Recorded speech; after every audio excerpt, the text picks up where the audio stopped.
What's going on, class? Good to have you back here. Coming to you from PE, the best credential program. Personally, just my opinion. I don't have any bias. I don't have any bias, I swear. But we're going to be talking about culturally responsive teaching in PE. I have myself, Oscar. We have over here Alexis, and we have Nico, and we have Diane. Hello, Diane. And we have Jacob and Kenrick, the squad. You know what I'm saying? All right, so we're gonna get into our quick introduction. If you want to go to my next slide, hostess with the mostest. Okay, introduce you to CRT. Just some basic things to know. I talked about this a lot in class, but the Ready for Rigor framework. So we have awareness. I have images here to set it up. So basically, awareness, what that is as a teacher, is how to be aware, being aware of like your surroundings as well, but just being aware of your students. Things they're coming to you with, different ethical things that their students are coming to you with, the cultures in your classroom as well. Dr. Jeffers talked about that a lot. Like you need to know the cultures in your surrounding area at the school you're at, and then also acknowledging, acknowledging the socio-political context around your school, whether that be the race, language, everything they're doing. So, and then also learning partnerships. So what that means is reimagine the student and the teacher relationship as a partner, not as a domination relationship that some teachers in the past may have done, but more as like you're working together to get the most out of each other. Information processing, we talked about this in class as well. Active processing, how we're going to engage them in academic conversation to get students to remember things and actually have a learning process for it to be engaging, creating content that's culturally relevant. Relevancy is big in creating active processing. And then last but not least is our community of learners. We talk about making our classroom an environment that is safe so that students are ready to learn in. High anxiety environments are very hard for students to learn in, so very important that we do that for our students. So creating that community sense, we want to do it, make space for student voice and agency, so making them feel valued and the togetherness in that classroom is the main goal. But yeah, that's just the main introduction points. My peers here are going to as well. Kendrick's going to be up next, and he's going to explore more of our TPs in CRT. Hello, everyone. Kenrick here. So let me quickly talk about the function of CRT. CRT is a research-based approach to teaching. It connects students' cultures, languages, and life experiences with that they learn in school. These connections help students access rigorous curriculum and develop higher-level academic skills. One of the goals of education is not simply to throw facts at students, but to actually help them learn how to learn. We should encourage our students to talk in pairs or small groups before sharing their own experiences with the whole class, as well as learn about our students' traditions, holidays, and family, or other cultural activities, and try to incorporating some of these traditions or activities into our classroom. And then let me go over the key takeaways from our chapter 1 of our Zaretta Hammond textbook. And studies found that English learners, students of color, and poor students routinely receive less instruction in higher order skills, which results in a disproportionate amount of them becoming dependent learners. Dependent learners are generally depend on the teacher to carry most of the cognitive load of a task, are unsure how to tackle a new task without scaffolds, do not retain information well, and will sit passively if stuck and wait for a teacher to intervene. In the early grades, is the time we have to teach children good habits and help them build cognitive processes and structures so that they move through school and they're able to do complex thinking and independent learning. By not providing these opportunities, it's been theorized that this is the first leg to the school to prison pipeline for many students of color. For these students to direct their own lives and define success for themselves, they must be able to think critically and creatively. Ways we can prevent this is to not underestimate what disadvantaged students are capable of doing. Doing so only maintains the achievement gap, and incorporate aspects of CRT into our curriculums, such as using cultural knowledge as a scaffold to connect what students know to new concepts. And then chapter 2, which was entitled What's Culture Got to Do with It? These are some of my key takeaways from that. That deep culture is the core of CRT. Deep culture can be defined as the level of culture that is made up of implicit knowledge and unconscious assumptions that govern our worldview. It guides one's ethics, spirituality, health, and theories of group harmony. It's also where our brain interprets threats or rewards in an environment. And then also, we must determine which cultural archetype dominates your particular class, so like whether collectivism or individualism. And then we must recognize that implicit biases and structural racializations, sorry, I have a speech impediment, are current realities that undermine opportunities for people of color. And then chapter 3. So that was entitled This is Your Brain on Culture. And my key takeaways were that this chapter was all about understanding how culture programs the brain. Building awareness as a culturally responsive teacher includes learning about how the brain physically works and its influence on our social emotional state. The brain is guided by two interconnected prime directives, that being minimize threats and maximize well-being. Oh, I always have a tough time saying this part of the brain. It's called the amygdala, I believe is how you pronounce it, which helps detect and minimize social and physical threats. We are hardwired to connect with others. Our brain craves companionship. And the challenge as culturally responsive teachers is to create an environment that the brain perceives as safe and nurturing so it can relax and focus on learning.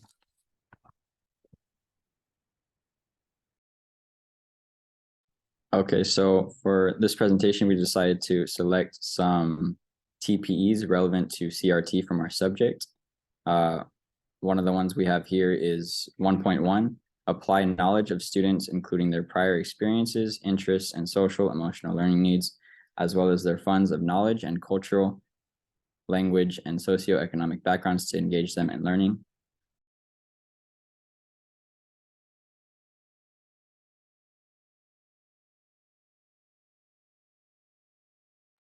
Oh, okay.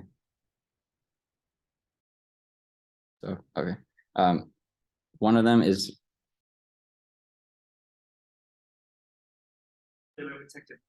okay. Go to the next slide. One way to do this in PE is to give students the opportunity to lead by sharing previous sports experiences. A student can do this by sharing drills that they learned, techniques, strategies, or lessons that help them in their specific sports. We can incorporate concepts from international sports. There's plenty of opportunity to do this in PE. And there's a tendency for teachers to just stick to traditional American sports, but there's a plethora of international sports to choose from, like cricket, handball, and rugby. On the same token, incorporating non-traditional sports that are cooperative or memory activities, incorporating student interests relevant to popular culture, such as TikTok dances, YouTube video challenges, music, and yoga. Another way to fulfill TPE 1.1 is to allow students to lead warm-up stretches or workout routines, allowing students to partner or team up with friend groups to appeal to their social emotional needs, and allowing students to provide feedback about how they feel about activities, sports, movement, etc. And this can be done through formative or summative assessments. For my TPE that I started with, it is to establish and maintain clear expectations for positive classroom behavior and for student to student and student to teacher interactions by communicating classroom routines, procedures, and norms to students and families. We want the most positive experience for the students, and having clear positive classroom behavior and expectations makes the activities that we do, the games that we do, a lot more enjoyable and safer for all of our students. When going to the next slide, I broke down this TPE into 3 sections. The first section is that visuals for the classroom establish an effective learning environment for the kids to flourish in. When the student sees visuals within the classroom, they're able to see what is expected of them, to be reminded constantly that this is what we are accomplishing for the day. Here are the rules. For example, if you had a whiteboard with the agenda for the day, the students can see what they are expecting to accomplish for the day. Having a large paper with warm-up activities and groups already made makes it easier for students to understand where they're supposed to be going, what are they expected, what group are they in. And lastly, learning objectives already made for the students to understand what they are trying to accomplish for the day. So having those expectations, those standards out and ready, the students know what the activities are going to be tailored towards and what they are trying to use. Maybe it is underhand throwing, maybe it's striking. Those different expectations and standards for those simple movements can give the idea of what the students are trying to accomplish. Next is being able to establish clear expectations for behavior in the classroom, allow students to help build expectations, good behaviors within the classroom, to have the feeling they are contributing to the classroom, staying consistent with appropriate behaviors expected from students every day, and talk to students immediately when these behaviors are not as they should be, and revisit occasionally about expected behaviors. When students understand what the behavior of the classroom is, they understand what the rules are and understand that there are boundaries within what they're trying to accomplish for the day. And when the teacher is consistent about having a consistent behavior through the classroom, they can understand that they need to follow these rules specifically to have the most opportunity within the classroom. Lastly, we'll be looking at the communicating classroom procedures, expectations, and routines. At back to school night is a great opportunity for families to experience and understand what classroom routines are for themselves, and having an introduction letter for parents dealing with expectations and activities in the classroom can give a great understanding of what the students are accomplishing in the classroom, and that families feel that they are also involved with the classroom and knowing what their sons or daughters are learning in the classroom. Next, we'll be looking at Alexis with the next TPE.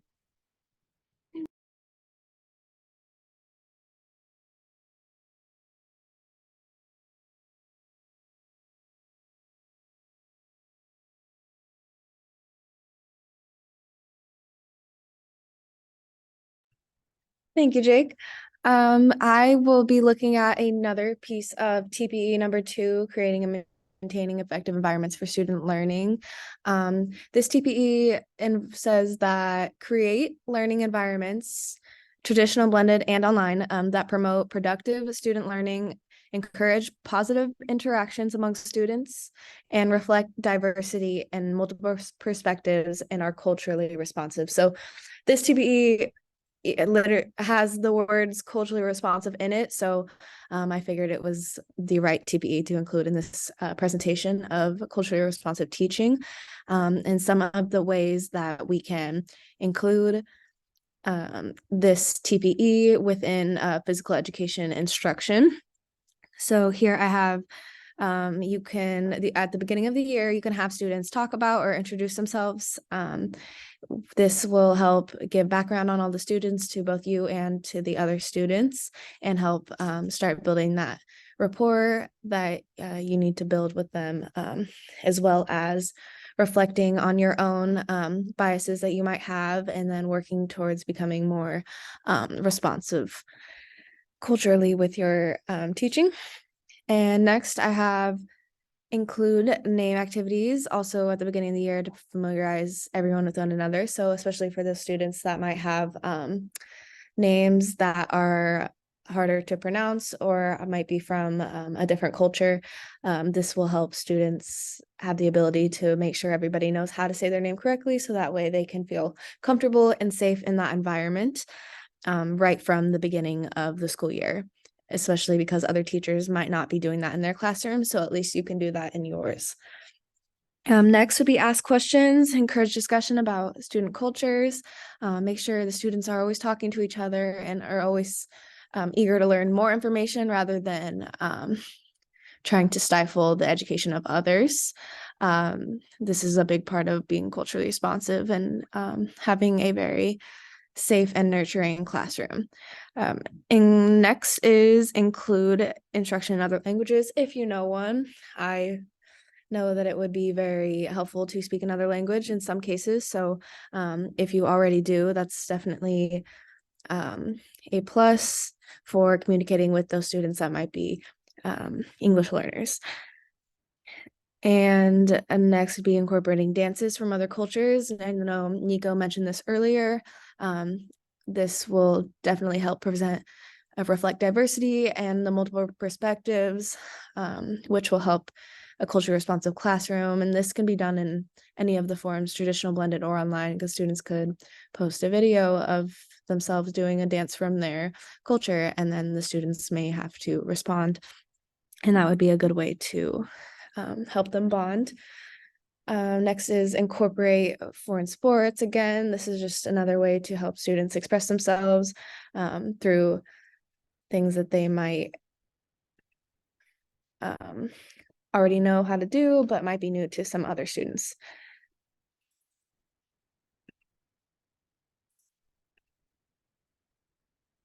And next, the last few I have here, prepare lessons thoroughly while considering the limitations of students. So make sure that the students are being represented for all of their differences, and you are accommodating those needs. Also be open to student feedback and allow flexibility based on student level, interest level, and skill level. So allowing the students to tell you how they feel or how much they liked an activity or didn't, and then adjusting your instruction from there is part of being culturally responsive. Create visual step-by-step video demonstrations, especially for those online and hybrid settings. For those students that might not be visual learners or might be visual learners, they may need to have a little more simplified of a demonstration for them, one that they can go back and look at over and over. And lastly, prepare alternative online lessons in case of emergencies, such as class shutdown due to COVID. So make sure you're always prepared and you have backup lessons in case anything happens, because this is a crazy world. And that is it for this TPE.